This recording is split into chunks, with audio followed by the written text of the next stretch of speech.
21 August Cox's Bazar শহরের holiday মোড় এলাকায় একটি আবাসিক হোটেল কক্ষে আওয়ামী লীগ নেতা সাইফুদ্দিনকে হত্যার ঘটনায় সিসিটিভি ফুটেজ শনাক্ত করে আশরাফুলকে গ্রেপ্তার করেছে পুলিশ। আশরাফুলকে গ্রেপ্তারের পর 22 আগস্ট সংবাদ সম্মেলন করেছেন কক্সবাজার জেলা পুলিশ। সংবাদ সম্মেলনে পুলিশ সুপার বলেন, সাংবাদিক ভাইরা, আসসালামু আলাইকুম অ্যান্ড গুড আফটারনুন। আমরা আপনাদের সামনে উপস্থিত হয়েছি গতকাল সকালে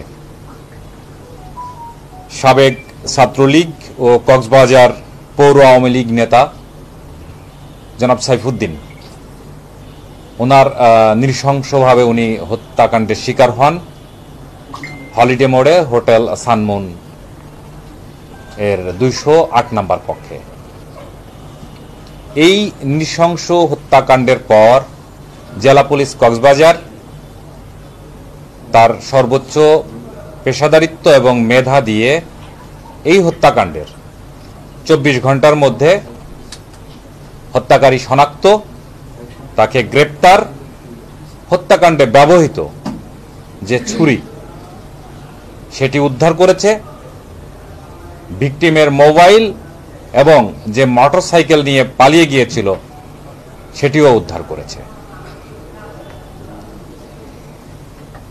এই বিষয়ের যে বিস্তারিত বিবরণটি এমন যে এক সপ্তাহ মতো আগে জনাব সাইফুদ্দিনের চাচাতো শ্যালক নয়ন, তার বন্ধু আরেকজন, তার নামও নয়ন, সেকেন্ড নয়নের ফ্রেন্ড আশরাফুল, আমাদের যে আজকের এই হত্যাকারী যাকে আমরা গত রাত্রে গ্রেপ্তার করতে সক্ষম হয়েছি, এই আশরাফুলের সঙ্গে সপ্তাহখানিক আগে জনাব সাইফুদ্দিনের পরিচয় হয়। এই পরিচয়ের সূত্র ধরে তারা ফেসবুক ফ্রেন্ড হয়, মেসেঞ্জারে তাদের যোগাযোগ হয়, সেলফোনের আদান প্রদান ঘটে এবং তাদের মধ্যে এক ধরনের ভালো সম্পর্ক গড়ে ওঠে। এরপর গত 20 তারিখে বিকালে জনাব সাইফুদ্দিন এই আশরাফুল, অর্থাৎ যে ঘাতক, এই আশরাফুলকে ফোন দিয়ে তার মোটর সাইকেলে চড়িয়ে শহরের বিভিন্ন জায়গায় ঘোরাঘুরি করে এবং বড় বাজারে গিয়ে সে বাংলা মদ এবং পেয়ারা কিনে হোটেল সানমুনের 2 তলায় গিয়ে তারা সময় কাটায়। এই সময়ে আমাদের ভিকটিম তার ব্যক্তিগত চারিত্রিক স্খলন ঘটে এবং কিছুক্ষণ পর তারা দুজনেই চলে যায় এবং গোলদিঘির পাড়ের এসালাম কাউন্টারে তার মোটরসাইকেল থেকে ঘাতক আশরাফুলকে 100 টাকা দিয়ে নামিয়ে দেয় এবং বাসায় চলে যেতে বলে। এর কিছুক্ষণ পরে আবার আমাদের ভিকটিম জনাব সাইফুদ্দিনের মনে হয় এবং আশরাফুলকে পুনরায় ডাকে এবং আশরাফুল এবং সাইফুল দুজনেই আবার সানমুন হোটেলের 208 নম্বর কক্ষে প্রবেশ করে। এবারে কিন্তু আশরাফুল প্রতিবাদী হয়। আশরাফুলের সাথে আমরা কথা বলেছি, সে এই ঘটনার দায়, সেই ঘটনার বিষয়টি স্বীকার করেছে নিজেকে জড়িয়েই আমাদের কাছে এবং তার বক্তব্য অনুযায়ী ভিকটিম সাইফুদ্দিন আশরাফুলের গলা চেপে ধরে। এরপর আশরাফুলের হাতে থাকা, মানে পকেটে থাকা ছুরি ছিল, সেই ছুরি নিয়ে সে উপর্যুপরি ছুরিকাঘাত করে এবং আশরাফুল তখন ধাক্কা দিলে সাইফুদ্দিন বিছনায় পড়ে যায়।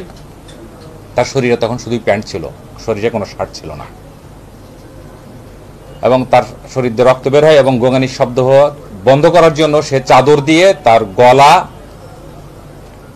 পেঁচিয়ে দেয় যেন শব্দটা না বের হয়, এবং সাইফুদ্দিনের কোমরের বেল্ট দিয়ে তার হাত দুটি ভালোভাবে বেঁধে রাখে উপযুক্ত প্রতিরক্ষার জন্য। এরপর সে নিজেকে পরিষ্কার করে, যেটি আমরা সিসিটিভির ফুটেজে দেখেছি, যে চলে আসার সময় সে পুনরায় আবার ঘরে প্রবেশ করে, কারণ তখনও সে দেখতে পাই যে আরেক জায়গায় তার রক্তের দাগ লেগে আছে। পরবর্তীতে সে রক্তের দাগ পরিষ্কার করার জন্য পুনরায় আবার হোটেল কক্ষে প্রবেশ করে পরিচ্ছন্ন হয়ে সে বের হয়ে চলে আসে, এবং সাইফুদ্দিনের মোটরসাইকেলটি নিয়েই সে পালিয়ে যায়। এর প্রেক্ষিতে সিসিটিভির ফুটেজ, প্রযুক্তির অন্যান্য যে বিষয়াদি আছে সেটি আমরা তথ্য সংগ্রহ করি, আমাদের প্রকাশ্য এবং গোপনীয় যে সকল সোর্স সবগুলি ব্যবহার করি। জেলা পুলিশ কক্সবাজারের 2টি চৌকস টিম এই কাজে আমরা নিয়োগ করি। আমরা তথ্যগুলো অ্যানালাইসিস করি এবং সিসিটিভির ফুটেজ সহ অন্যান্য বিষয়াদি বিশ্লেষণ করে আমরা এই ঘাতকের অবয়ব নির্ণয় করি এবং সম্ভাব্য বিভিন্ন জায়গায় অভিযান পরিচালনা করি। অবশেষে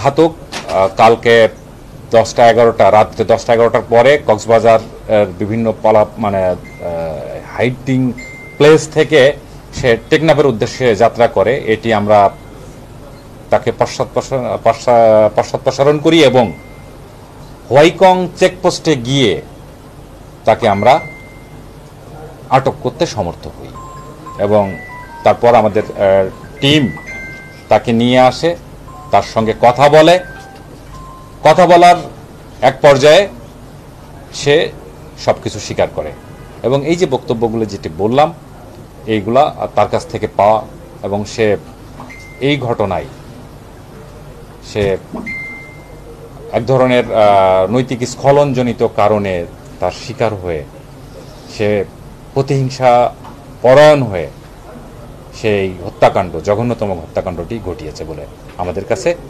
স্বীকার করেছে। ধন্যবাদ। এই ঘটনায় ব্যবহৃত যে ছুরি এবং যে মোবাইল ফোন, এটি সে আলামত ধ্বংস করার জন্য পলিথিনে মুড়ে ড্রেনে ফেলে দিয়েছিল। সেটি তার দেখানো মতেই আমরা ওখান থেকে উদ্ধার করতে সমর্থ হই, এবং সে যে মোটরসাইকেলটি নিয়ে পালিয়ে গিয়েছিল সেই মোটরসাইকেলটিও আমরা ক্রুশকুল থেকে আমরা উদ্ধার করি তারই দেখানো মতে।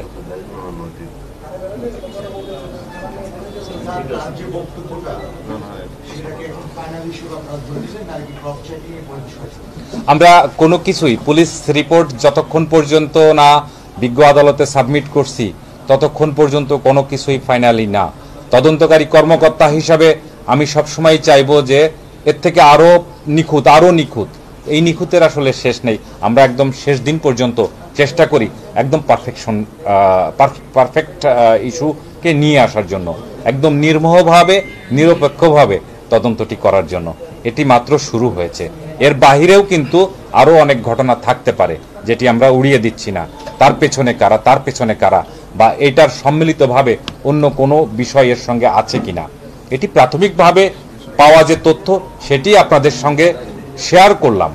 এবং এটাও বলতে চাই যে আমি একই সঙ্গে সাংবাদিক ভাই আপনারা যারা আছেন, কক্সবাজারের যারা স্থানীয় সাংবাদিক, তাদের প্রতি কৃতজ্ঞ এবং তাদেরকে ধন্যবাদ দিচ্ছি যে তারা কিন্তু আপনারা আমাদেরকে কিন্তু ইন্সপায়ার্ড করেছেন, আমাদেরকে বিভিন্নভাবে পথ দেখিয়েছেন। এবং এই কারণে আমি বলি যে পুলিশ এবং সাংবাদিকের গোল আসলে এক, মিশন ভীষণ গোল যাই বলি না কেন এক, কারণ সেটি হচ্ছে যে সত্যের উদ্ঘাটন। আমরা এই ক্ষেত্রে জেলা পুলিশ কক্সবাজার আপনাদের সবাইকেই আমরা ধন্যবাদ জানাচ্ছি। আপনার এই যে বিনয়ন আর এই আশরাফুলের সঙ্গে বিনয়নের কোনো সংশ্লিষ্টতা আছে কিনা? আমরা এটি প্রাথমিকভাবে এখন যে তথ্যগুলি পেয়েছি এই তথ্যে সে স্বীকার করেছে এই আশরাফুল। আমরা এটিকে বেস ধরে এর চারপাশে আর যে সকল এভিনিউগুলি আছে আমরা সেগুলিতেও হাঁটতে চাই। আমরা কোনো কিছুই উড়িয়ে দিচ্ছি না, আমরা সব কিছুই আরও নিয়ে আসতে চাই। একদম পারফেক্ট পুলিশ রিপোর্ট যেন বিজ্ঞ আদালতে আমরা সাবমিট করতে পারি নির্মোহভাবে। আমি একটা প্রশ্ন করি, মোবাইল লেনদেন মানে সাইফুদ্দিন আশরাফকে মোবাইল কিনে উপহার দিয়ে যে ধরনের মোবাইল নাম্বার এটা মোবাইল নাম্বারের লেনদেন হয়েছে, কিনে উপহার দেওয়ার কথা বলিনি। নাম্বার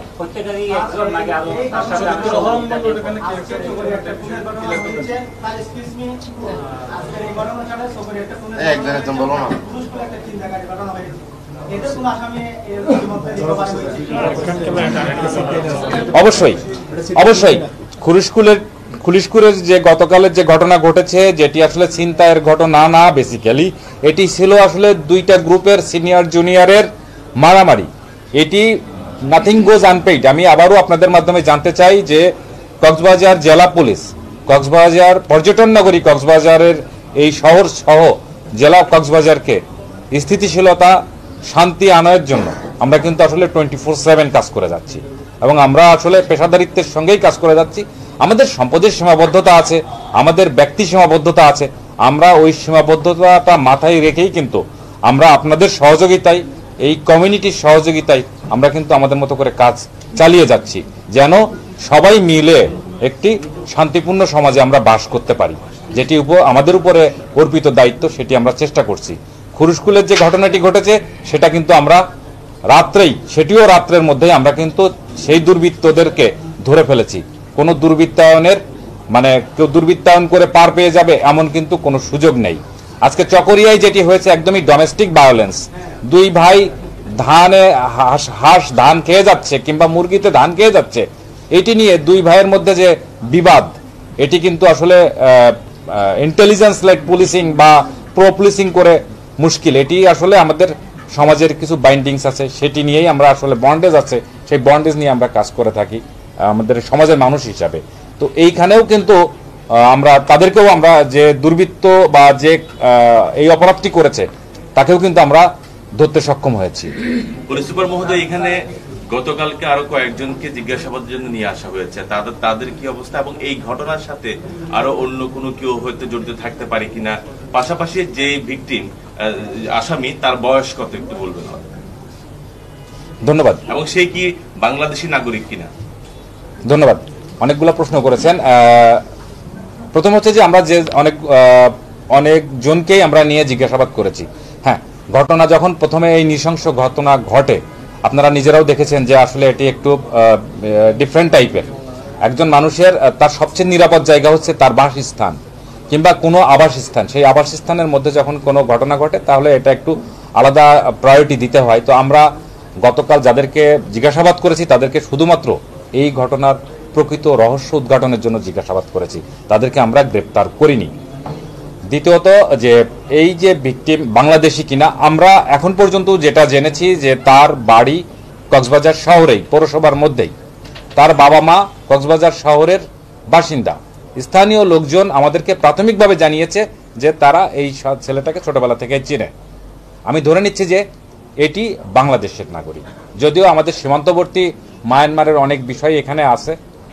এই বিষয়টিও আমরা আসলে যখন পুলিশ রিপোর্ট দিব তার আগেই আমরা নিশ্চিত হয়েই পুলিশ রিপোর্টে এটি উল্লেখ করে দিব।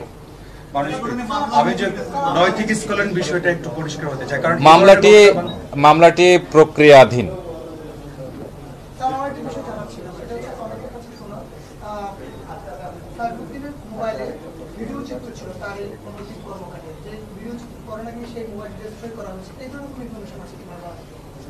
জি, এই ধরনের একটি ঘটনা আছে। সেটি হচ্ছে যে আমরা যে ঘাতক আশরাফুলকে ধরেছি, যে খুনি আশরাফুলকে ধরেছি, তার বক্তব্য যে এই মোবাইলে ভিডিওটি ধারণ করা হয়েছিল, এইটি নষ্ট করার জন্য সে এটিকে ভেঙে ড্রেনে ফেলে দিয়েছিল। স্যার, আমার প্রশ্ন হচ্ছে, উনি এই এক সপ্তাহের মধ্যে কি তার সাথে সাইফুলের কি আরো সম্পর্ক হয়েছিল কিনা, সেজন্য যেটা আপনি অ্যাকর্ডিং টু দ্য কিলার, আমি যে আশরাফুলের সাথে কথা বলেছি, আমরা কথা বলে দেখেছি যে এই 20 তারিখ বিকালেই তার সাথে এই ধরনের ঘটনা প্রথম ঘটেছে। ধন্যবাদ।